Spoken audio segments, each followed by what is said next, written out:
যে পুলিশ আজকে মাফিয়া গুন্ডার সঙ্গে বসে চা খাচ্ছে, এই চোর নেতাদের সঙ্গে চামচাগিরি করছে, সে পুলিশই দেখবেন অন্য রূপে উত্তরপ্রদেশের স্টাইলে কিরকম এনকাউন্টার করবে।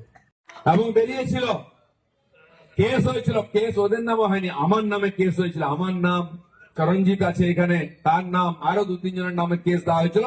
আমরা নাকি অস্ত্র নিয়ে ভয় দেখিয়েছি। যে ভয় পাবে তাকে তো দিলীপ ঘোষ ভয় দেখাবেই। তুমি ভয় পাও কেন ভাই? দম থাকলে সামনে আসো। অন্যের মাল লুট করবে, চুরি করবে, পেছনে লাগবে, আর পুলিশ দিয়ে চমকে ভোট করতে যাবে। তা আমি চমকাবো না? চমকাবো। চমকে চমকেই রাজনীতি করেছি। খড়গপুরের লোক সেই জন্য দিলীপ ঘোষকে ভোট দেয়, আবার দেবে।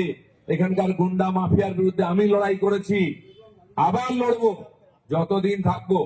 আর এবার তো লড়তে হবে না, ভেতরে ঢোকাবো, কারণ ক্ষমতায় আসবে বিজেপি। পশ্চিমবাংলায় পরিবর্তন হবে। যে পুলিশ আজকে মাফিয়া গুন্ডার সঙ্গে বসে চা খাচ্ছে, এই চোর নেতাদের সঙ্গে চামচাগিরি করছে, সে পুলিশই দেখবেন অন্য রূপে উত্তরপ্রদেশের স্টাইলে কিরকম এনকাউন্টার করবে, কিরকম ভেতরে ঢোকাবে দেখে নেবেন।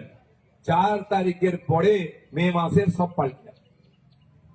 গতবারে বাংলার লোক আমাদের ভরসা করে ভোট দিয়েছিল, আমরা কেবল পার হবে, সরকার হবে, এই গুন্ডাগর্দি বন্ধ হবে। আরো ভালো ভালো খবর দেখতে সাবস্ক্রাইব করুন বাংলা হান্টের ইউটিউব চ্যানেল। বাংলা হান্টের আরো খবর দেখতে নজর রাখুন। বাংলা খবর মানেই বাংলা হান্ট।